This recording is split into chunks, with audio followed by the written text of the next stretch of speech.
খুব বিরোধী আমি। রাসূল আকরাম সাল্লাল্লাহু আলাইহি সাল্লাম বলেন, আনা যাঈমুন বিবাইতিন ফি রাবজিল জান্নাহ, জান্নাতের মাঝখানে একটা ঘরের জিম্মা নিয়ে নিলাম ওই ব্যক্তির জন্য, লিমান তারাকাল মিরাআ, যে ঝগড়া পরিহার করে। ঝগড়া দরকার নাই। আপনি সর্বরাত বললে কি আমার খারাপ লাগে, তো আপনি কি বলবেন? লাইলাতুন নিসফি মিন শাবান, ঠিক আছে ওইটাই বলেন আপনি। না আমি 15 রজনী বলবো শাবানে, ঠিক আছে আপনি ওইটাই বলেন। আপনি ঝগড়া করেন না, আপনি যেটা মন চায় এটা বলেন, কিন্তু ঝগড়ায় যায় না। তো বলতেছিলাম রাসূল আকরাম সাল্লাল্লাহু আলাইহি সাল্লাম এই যে আজকে রাতটা নিষেধ, কি যেগুলা নিষেধ ওইগুলোর ব্যাপারে আলোচনা করেন। যেমন আজকে হালুয়া রুটি পাকানো, এগুলা কোথাও নাই, এগুলো বেদাত। আজকে কবরস্থান জিয়ারত করতে পারেন, কিন্তু করতে গিয়ে আপনি নাচানাচি গাওয়াগাওয়ি করা বেদাত। তাহলে বেদাত যেগুলা, এগুলো তো পরিত্যাজ্য, কোনো সন্দেহ নাই, এগুলো তো অবশ্যই পরিত্যাজ্য ইবাদত। বেদাত তো করা যাবেই না। আজকে রাত্রে কেন্দ্র করে আলাদা স্পেশাল কোনো আমল করা যাবে কিনা হুজুর? আপনি আগে যেভাবে নফল পড়তেন, মন চাইলে আজকে ওইভাবে পড়েন। আপনার যদি মন না চায় আপনি ঘুমায় থাকেন, কেউ আপনার কিছু করবো না। কথা কি বুঝে আসছে আপনাদের? কিন্তু আপনি এটা নিয়ে ঝগড়া করবেন না যে হুজুর এটা মনে হয় নাই, এটা যদি বলেন তো ধরা খায় যাবে। এটা আছে। আজকে আরবের একটা ভাষণ শুনলাম, আমি আজকে আরবের একটা ভাষণ শুনলাম, তারাও ভাষণ দিচ্ছে, এটার প্রমাণতা আছে, এটা প্রমাণিত। তাহলে কয়েকটা বিষয়, এটা প্রমাণিত, এটার মধ্যে বাড়াবাড়িগুলা এগুলা পরিত্যাজ্য, বেদাত পরিত্যাজ্য, এইরা প্রমাণিত, এটা আপনাকে মেনে নিতে হবে, এটা ঝগড়া করা যাবে না। কথা বুঝে আসছে? আমার আগে যারা আলোচনা করেছে মাশাআল্লাহ খুব ভালো আলোচনা করেছেন। লাইলাতুল বারাআতের ব্যাপারেও আলোচনা করেছেন। হাদিসে আসছে ইবনে মাজার 1390 নম্বর হাদিস, ইন্নাল্লাহা লা ইয়াত্তালিউ ফি লাইলাতিন নিসফি মিন শাবান ফায়াগফিরু লিজামিইল খালিক ফায়াগফিরু লিজামিইল মাখলুক ইল্লা লিমুশরিকিন আও মুশাহিদ। আর একটা হলো ফায়াগফিরু লিজামিইল খালকি ইল্লা লিমুশরিকিন আও মুশাহিদ। আল্লাহ পাক রব্বুল আলামিন মুশরিক আর বিদ্বেষ পোষণকারী ব্যতীত সকলকে আল্লাহ ক্ষমা করে দেয়। যারা শিরিক করে তাদেরকে আল্লাহ ক্ষমা করে না। শিরিক বড় অপরাধ। 10টা কথা মনে রাখবেন। মুআয ইবনে জাবাল রাদিয়াল্লাহু তাআলা আনহুর বর্ণনা, তিনি বলেন, কিতাবের নাম মুসনাদে আহমদ, হাদিস নাম্বার 22075 নম্বর হাদিস। এই হাদিসে আসছে মুআয ইবনে জাবাল বলেন, আওসানি রাসূলুল্লাহ সাল্লাল্লাহু আলাইহি ওয়াসাল্লাম বিআশরি কালিমাত, রাসূল আকরাম সাল্লাল্লাহু আলাইহি সাল্লাম আমাকে 10টি বিষয়ে ওসিয়ত করেছেন। 1 নাম্বার, লা তুশরিক বিল্লাহি শাইআ ওয়া ইন কুতিলতা ওয়া হুররিকতা, তুমি আল্লাহর সাথে শিরিক করবে না, যদিও তোমাকে হত্যা করা হয়, যদিও তোমাকে পুড়িয়ে দেওয়া হয়। 2 নাম্বার, ওয়ালা তাউক্কান্না ওয়ালিদাইক ওয়া ইন আমারাকা আন তাখরুজা মিন আহলিকা ওয়া মালিক, তোমার মা বাবা যদি তোমাকে ঘর থেকে বের করে দেয়, সম্পদ থেকে বের করে দেয়, তেজ্য পুত্র করে দেয়, তাও মা বাবার নাফরমানি করবা না। এটা হলো 2 নাম্বার। 3 নাম্বার, ওয়ালা তাতরুকান্না সালাতান মাকতুবাতান মুতাআম্মিদান, 1 ওয়াক্ত ফরজ নামাজ ইচ্ছাকৃতভাবে ছেড়ে দিবা না। ফাইন্না মান তারাকা সালাতান মাকতুবাতান মুতাআম্মিদান ফাকাদ বারিআত মিনহু জিম্মাতুল্লাহ, কোন ব্যক্তি যদি ইচ্ছাকৃতভাবে 1 ওয়াক্ত ফরজ নামাজ ছেড়ে দেয়, তার থেকে আল্লাহর জিম্মা উঠে যায়, আল্লাহ তার দায়িত্ব নেয় না। 1 ওয়াক্ত ফরজ নামাজ যদি কেউ ইচ্ছাকৃতভাবে ছেড়ে দেয়। 4 নাম্বার, ওয়ালা তাশরাবান্না খামর, মদ পান করিও না। ফাইন্নাহু রাসু কুল্লি ফাহিশা, মদ প্রত্যেক অশ্লীলতার মূল হলো মদ। 5 নাম্বার, ওয়া ইয়্যাকা ওয়াল মাসিয়া, তুমি নাফরমানি থেকে বাঁচো, গুনাহ থেকে বাঁচো। ফাইন্না বিল মাসিয়া হাল্লা সাফাতুল্লাহ, গুনাহ আল্লাহর গজব দুনিয়াতে নিয়ে আসে। 6 নাম্বার, ওয়া ইয়্যাকা ওয়াল ফিরার মিনাজ জাহফি, যুদ্ধের ময়দান থেকে পলায়ন করবা না।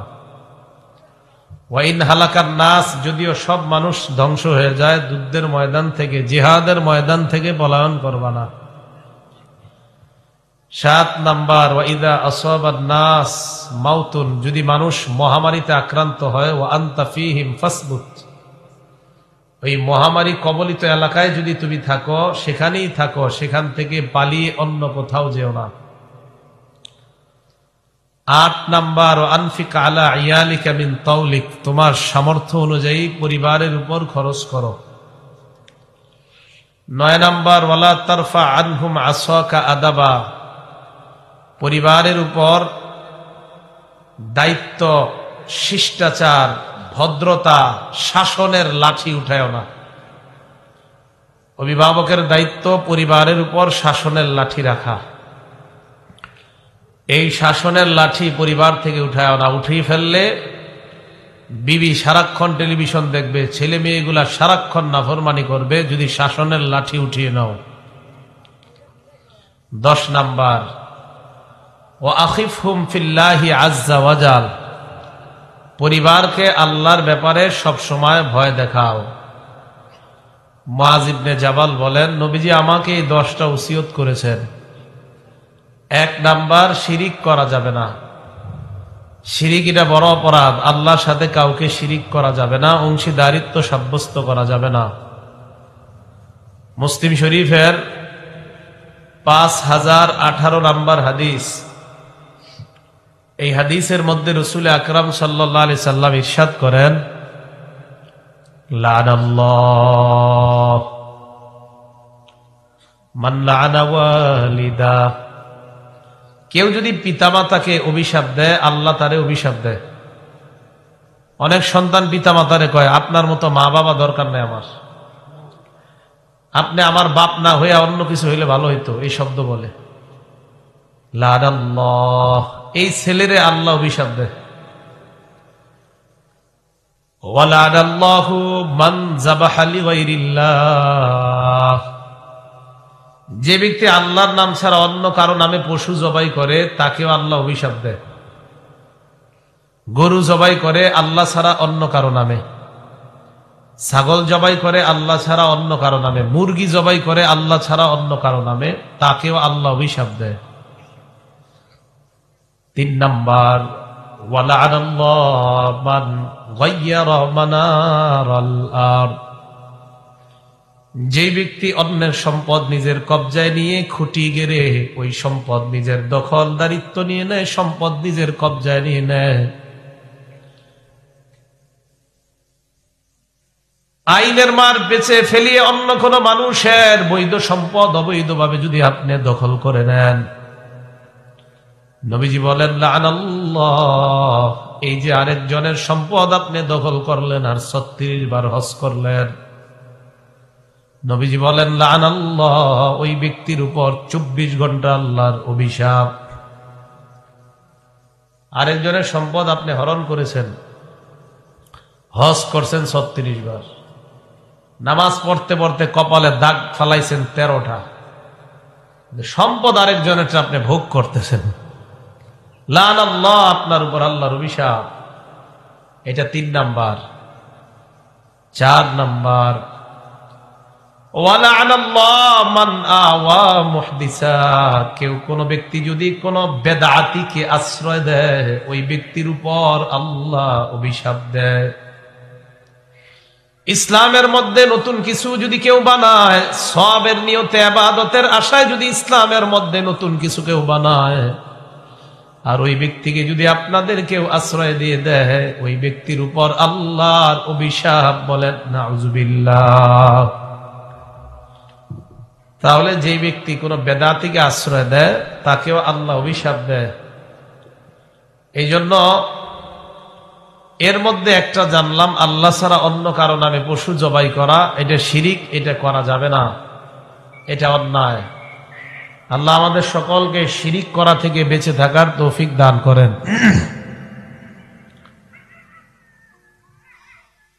রাসূল আকরাম সাল্লাল্লাহু আলাইহি সাল্লাম আরেক হাদিসের মধ্যে ইরশাদ করেন, আব্দুল্লাহ ইবনে মাসউদ রাদিয়াল্লাহু তাআলা আনহু নবীজিকে প্রশ্ন করলেন।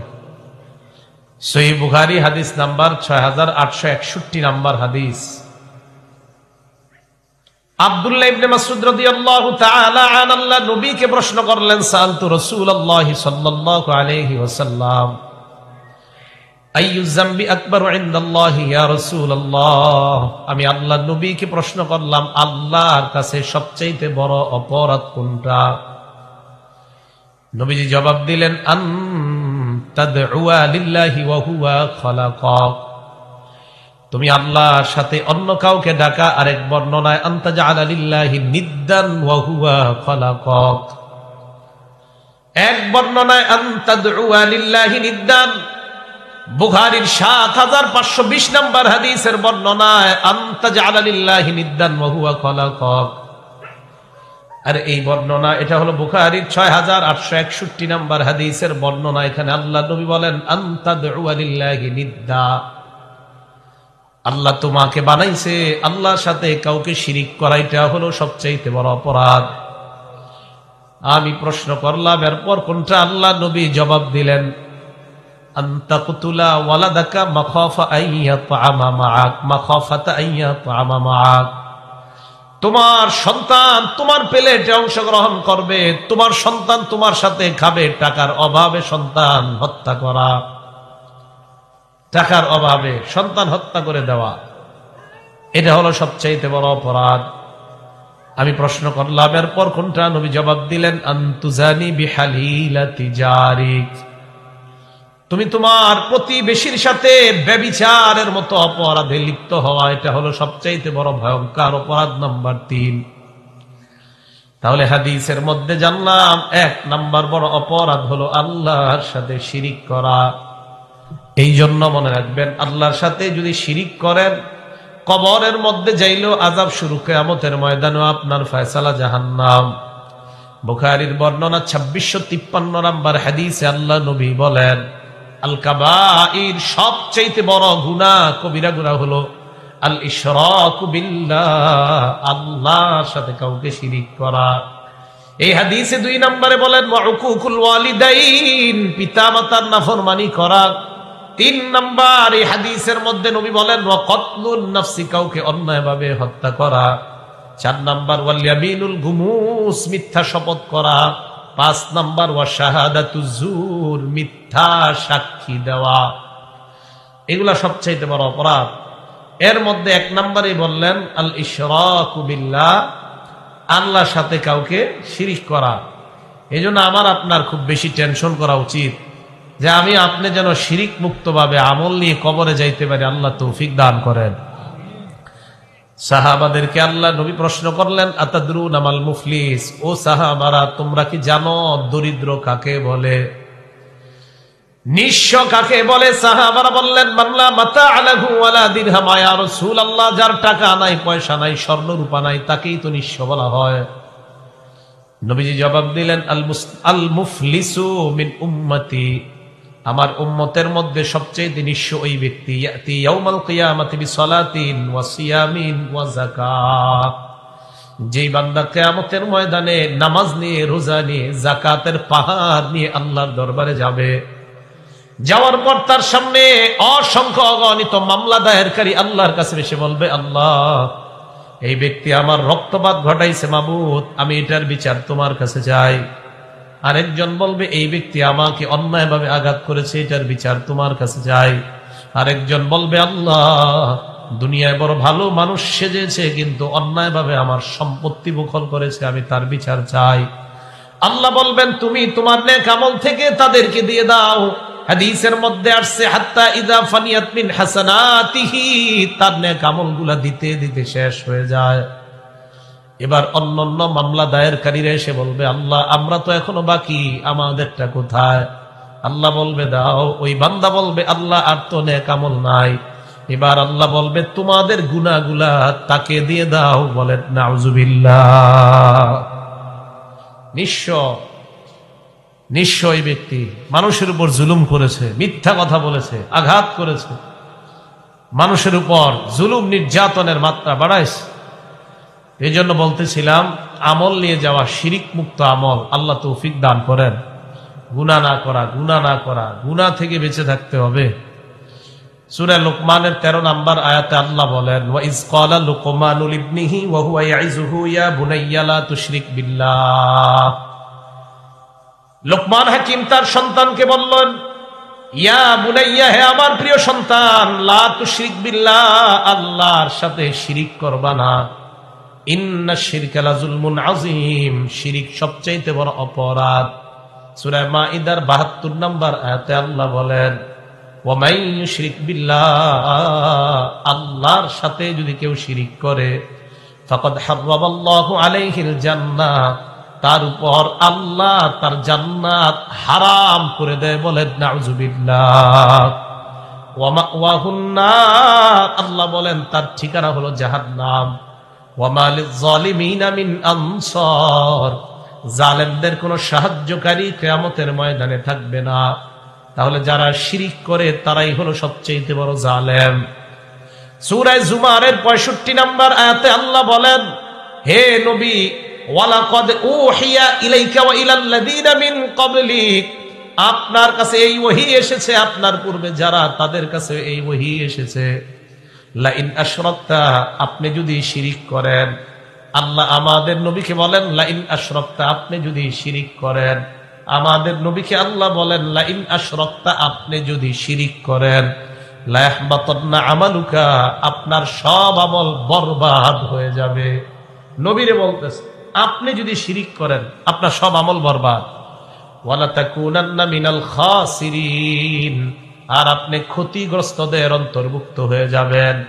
নবীর আমল যদি শিরিকে বরবাদ হয়ে যায় তো আমাদের আমলের কি অবস্থা হবে? এই জন্য শিরিক করা যাবে না। শিরিক বড় অপরাধ। সূরা নিসা 40 নম্বর আয়াতে আল্লাহ বলেন, ইন্নাল্লাহা লা ইয়াগফিরু আন ইউশরাকা বিহি ওয়া ইয়াগফিরু মা দুনা যালিকা লিমান ইয়াশা। আল্লাহ পাক রব্বুল আলামিন শিরিকের অপরাধ ক্ষমা করে না। এর চাইতে নিম্নের যত অপরাধ, ওই অপরাধগুলো আল্লাহ চাইলেই মাফ করে দেয়। তাহলে আপনাদেরকে যে বিষয়টা বুঝাইতে চাই, আল্লাহর কাছে ক্ষমা চাওয়া, তওবা করা। শিরিকের জাতীয় অপরাধ যদি আমাদের মধ্যে থাকে, তওবার মাধ্যমে ক্ষমা পাওয়ার আশা করা যায়। অন্যান্য যে গুনাহ, ওই গুনাহ থেকেও তওবা করা। তিরমিজি শরীফের বর্ণনা 3540 নম্বর হাদিসে আল্লাহর নবী বলেন, ইয়াকুলুল্লাহু আযজা ওয়া জাল, আল্লাহ বলেন, নবীজি আল্লাহর পক্ষ থেকে হাদিসে কুদসি বলতেছেন, ইয়া আদম, হে আদম সন্তান, আমাকে আপনাকে প্রত্যেককে ডাক দিয়ে আল্লাহ বলতেছেন, ইন্নাকা মা দাউতানি ওয়া রাজাউতানি, তুমি আমাকে যেইভাবে আশা নিয়ে আমাকে ডাক দাও, তুমি আমাকে যতবার ডাক দাও, যতবার আমার প্রতি আশা করো, আমি দুইটাকে এইভাবে মিলাই, যে পরিমাণ আশা নিয়ে আমি আল্লাহকে ডাক দাও।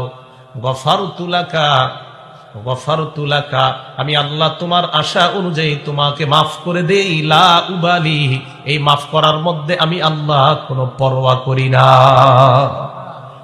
এরপর আল্লাহ বলেন, ইবনা আদম, হে আদম সন্তান, লাউ বালাগাত যুনুবুকা আনানাস সামা, তোমার গুনাহ যদি আকাশের চৌড়ায় গিয়ে পৌঁছে যায়, সুম্মাস্তাগফারতানি, এরপর আমি আল্লাহর কাছে তওবা করো।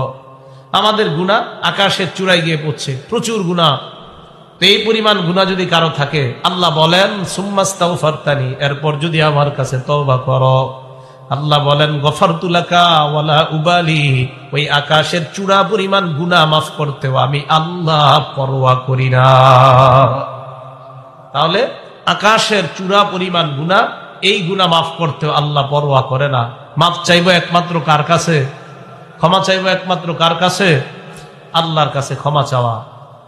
এরপর রাসূল আকরাম সাল্লাল্লাহু আলাইহি সাল্লাম আল্লাহর পক্ষ থেকে বলেন, আমাকে আপনাকে আল্লাহ ডাক দিয়ে কয়, ইবনা আদম, হে আদম সন্তান, লাউ আতাইতানি বিকুরাবিল আরদি খাতায়া, তুমি যদি জমিন পরিমাণ অপরাধ করে আমার কাছে আসো, লা আতাইতুকা বিকুরাবিল আরদি মাগফিরা, আমি জমিন পরিমাণ, রাশি রাশি বালু পরিমাণ ক্ষমা নিয়ে আল্লাহ তোমার কাছে উপস্থিত হয়ে যায়। ক্ষমা চাইতে হবে আল্লাহর কাছে, মাপ চাইতে হবে আল্লাহর কাছে, ক্ষমা চাইতে হবে আল্লাহর কাছে। খুব বেশি পরিমাণে ক্ষমা চাওয়া। আমাদের তো গুনাহ অনেক বেশি, ব্যাপক হয়ে গেছে গুনাহ। মুসনাদ আহমদ কিতাবের নাম, হাদিস নাম্বার 22808 নম্বর হাদিস। এই হাদিসে রাসূল আকরাম সাল্লাল্লাহু আলাইহি সাল্লাম বলেন, ইয়াকুম ওয়া মুহাক্কিরাতিজ যুনুব, তোমরা ছোট ছোট গুনাহ থেকেও বাঁচবা।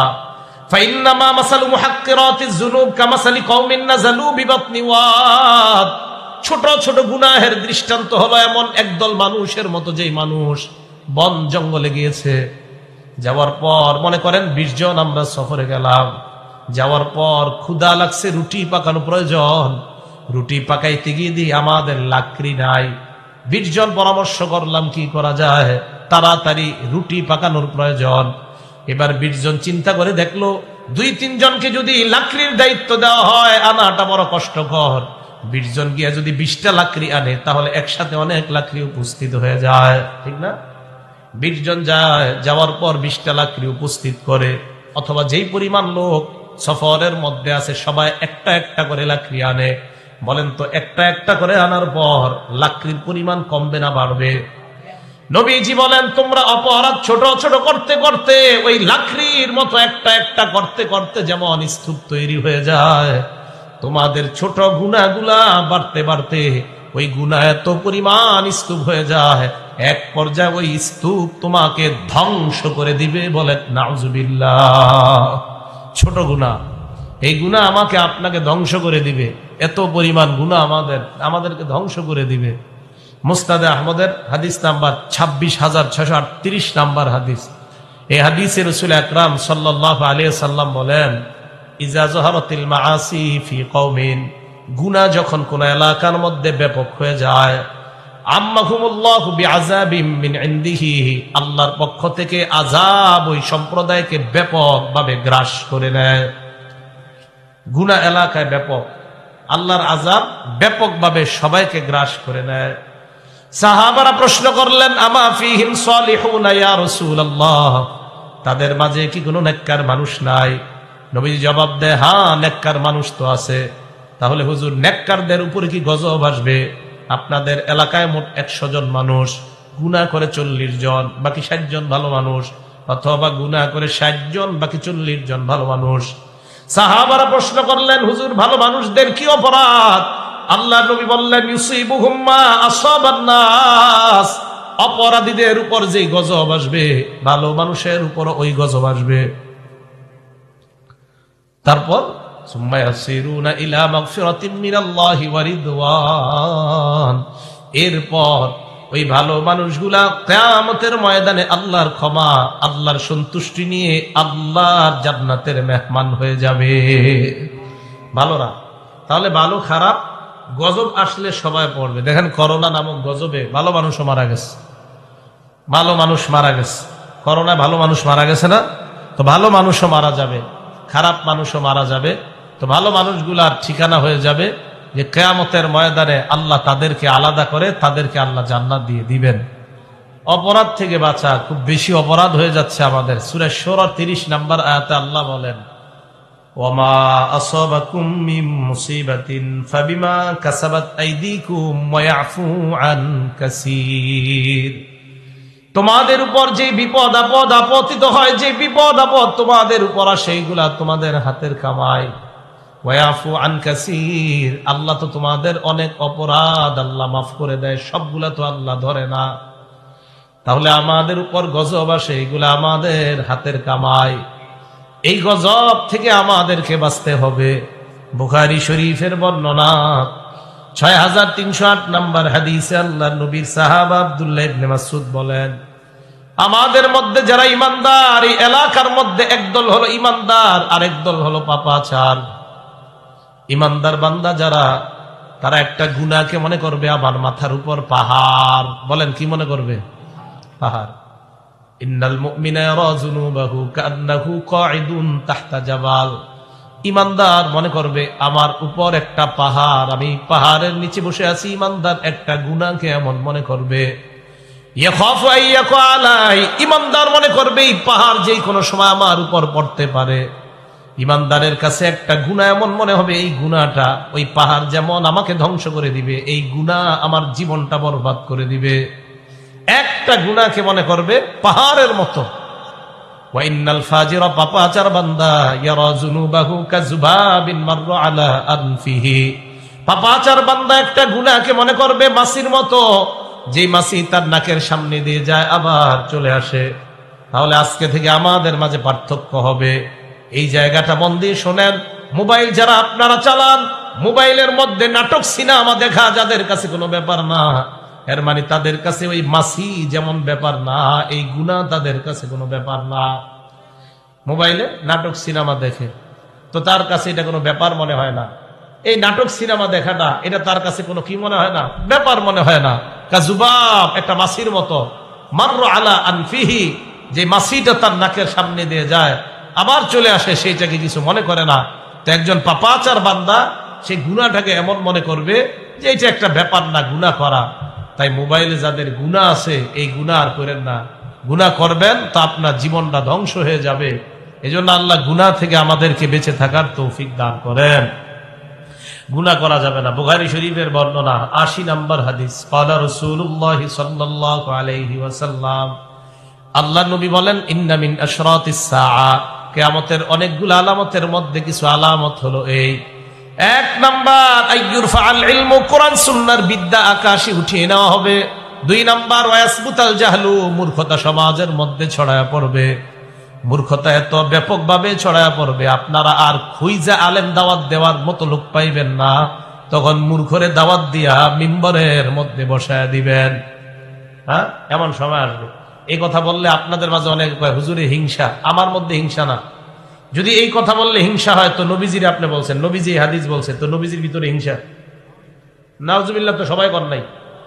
কারণ আমি জানি এই কথা বললে আপনাদের অনেকে বলবেন কি, আরে আপনার মাঝে হিংসা, তো নবীজি এই হাদিস বলছে, ওনার মধ্যে কি হিংসা ছিল? হ্যাঁ, হাদিস তো নবীজি বলছে, ওনার মধ্যে কি হিংসা ছিল? তো অবিকল ওই হাদিসটাই তো বললাম। ওই হাদিস বললে কয় হুজুরের মধ্যে হিংসা। নবীজি যে হাদিস বললেন ঠিক এই হাদিসটাই বললাম, কয় আপনার মাঝে হিংসা ভরা। আপনি আমারে কর নাই, মনে রাখবেন, যে হাদিস ওয়ালাকে আপনি হিংসুক বলছেন। কারে বলেন? এই হাদিস তো নবীজির হাদিস, নবীজি স্পষ্ট বলছে। মূর্খতা ছড়ায় পড়বে, এমন অবস্থা হবে, ইন্নাল্লাহা লা ইয়াকবিজুল ইলমা ইনতিজাআন ইয়ানতাজিউহু মিনাল ইবাদ। আল্লাহ পাক রব্বুল আলামিন এই কোরআন সুন্নাহর বিদ্যা দুনিয়া থেকে একবারে আল্লাহ উঠিয়ে নিবে না, ওয়ালাকিন ইয়াকবিজুল ইলমা বিকবজিল উলামা। আলেমদেরকে আল্লাহ উঠিয়ে নেওয়ার মাধ্যমে কোরআন সুন্নাহর বিদ্যা আল্লাহ উঠিয়ে নিবেন। এক পর্যায়ে এমন হবে, হাত্তা ইযা লাম ইবকি আলিমা, একজন আলেম আর তালাশ করে পাওয়া যাবে না। বড় বড় আলেমরা গত ২ বছরে মারা যাওয়ার সংখ্যা কম না বেশি? তাহলে তারা চলে যাওয়া মানে এলেম উঠে যাওয়া।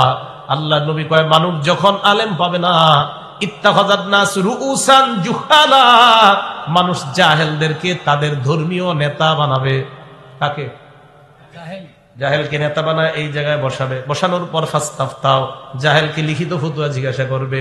জাহেল ফাফতাও বিগাইরি ইলমিন, এলেম ছাড়াই ফতোয়া দিয়ে দিবে। হ্যাঁ, জাহেল এলেম ছাড়া ফতোয়া দিয়ে দিবে। এটা কিভাবে? মনে করেন কোন জাহেল এখানে বসছে, তারে প্রশ্ন করলেন, হুজুর কোরআন পড়তে পারবে কিনা? মাসে তাদের যে অপবিত্রতা হয় ওই সময় তারা কোরআন পড়তে পারবে কিনা? জাহেল সাহেব এই জায়গায় বইলা দিল, হা পারবে। কি বলছে? পারবে। কারণ উনি বুখারী শরীফের সবগুলা হাদিস দেখার সুযোগ হয় নাই, বাংলায় কিছু কিছু দেখছে, এগুলা বাকি আছে। তো বুখারী শরীফে আছে, আল হাইজ ওয়াল জুনুব লা ইয়াকরাউনাল কোরআন, অপবিত্র নারী এবং যার উপর গোসল ফরজ সে কোরআন পড়তে পারবে না। তো হযরতে ওই হাদিস পর্যন্ত যেতে পারেনি, এজন্য মারিয়া দিছে এখানে বসে। এটা আমি নিজেরে বলতেছি, আমি তো বড় আলেম না, আমি মূর্খ। আমার তিল লেগে বড় বড় আলেমরা কেউ আছে ভিতরে, কেউ আছে মারা গেছে, এজন্য আমারে বসাই দিয়েছেন। এই জন্য আমার মতো মূর্খদেরকে বসাই দিবেন। আমি তো ভয়েও ফতোয়া দিই না কোনো জায়গায়, জিজ্ঞাসা করলে আমি কই পারি না, পারি না, নাও নাও। তো এখন যাদেরকে বসান, সুবহানাল্লাহ, মানে পড়াশোনা ছাড়া যাদেরকে বসান, একের পরে এক ফতোয়া দিতে খুব এবং আগ্রহ, যে আরো প্রশ্ন করেন, আমি ফতোয়া দিব, খুব আগ্রহী। ফাদাল্লু ওয়া আদাল্লু, রাসূল আকরাম সাল্লাল্লাহু আলাইহি সাল্লাম বলেন, এতে নিজেরাও পথভ্রষ্ট হয়, অন্যদেরকে পথভ্রষ্ট করে। নিজেরা পথভ্রষ্ট হয়, অন্যদের। বলেন তো এই হাদিসটা কি আমি বানায় বলছি না রাসূলের হাদিস? হ্যাঁ, কার হাদিস? রাসূলের হাদিস। আর হাদিস তো আমি নাম্বার সহ সহ বলতেছি, ঠিক না? নাম্বারিং সহ সহ বলতেছি। হাদিস আপনি মিলান, বুখারী খুলে দেখেন, যা বলবো একের পর এক কোন, আমি যতগুলা বললাম আপনি খুঁজেন। হাদিস হাতের মধ্যে শুধু এইগুলা পাবেন, মুসনাদে আহমদ তো আর পাবেন না, ঠিক না? প্রথম তো হাদিস ছিল 6 কিতাব, এরপরে এটা আইতে 2 কিতাব। আল্লাহ জানে কয়দিন পর আর কয় কিতাবে থাকে, জানেন না আপনারা? আগে কইতো 6 কিতাবের হাদিস দিয়ে দলিল দিতে হবে, সিহা সিত্তা। এখন কয় বুখারী মুসলিম ছাড়া দিলে হবে না। যেই বুখারী মুসলিম দেওয়া শুরু করলাম, এখন কয় এটা আসলে বুখারী শরীফে আছে। কি কয়? এটা কি বুখারী শরীফে আছে? এই কথা কয়। সেদিন মুসলিম শরীফের হাদিস আমি বললাম এক জায়গায়, একজন খুলনা থেকে আমারে কয়, এটা কি আসলে হাদিসে আছে? আমারে কয়, আমি কই মুসলিম শরীফের হাদিস খোলেন, কি অ্যাপস চালান বাংলা? কয় হ্যাঁ। আমি কই ওই নাম্বার হাদিস খোলেন, দেখেন আছে কিনা। ইন্না লিল্লাহি, এই কথা মুসলিম শরীফে আছে? সে কয়, অর্থাৎ উনি এটার জন্য প্রস্তুত না যে মুসলিম শরীফে কেন থাকবে। আমি অপেক্ষায় আছি কবে বলে মুসলিম শরীফ বাদ, শুধু বুখারী। তো রাসূল আকরাম সাল্লাল্লাহু আলাইহি সাল্লাম বললেন, এমন এক সময় আসবে মানুষ আলেম খুঁজা না পাইলে জাহেলদেরকে এখানে বসাই দিবে, জাহেলরা বাস বিদ্যা ছাড়া ফতুয়া দিতে থাকবে, নিজে পথভ্রষ্ট হবে, অন্যদেরকে পথভ্রষ্ট করবে। এই জাতীয় মিম্বরে বৈশা আমাদের দেশে একজন কয় গান বাদ্য যে হারাম, এটা কোরআন হাদিসের কোথায়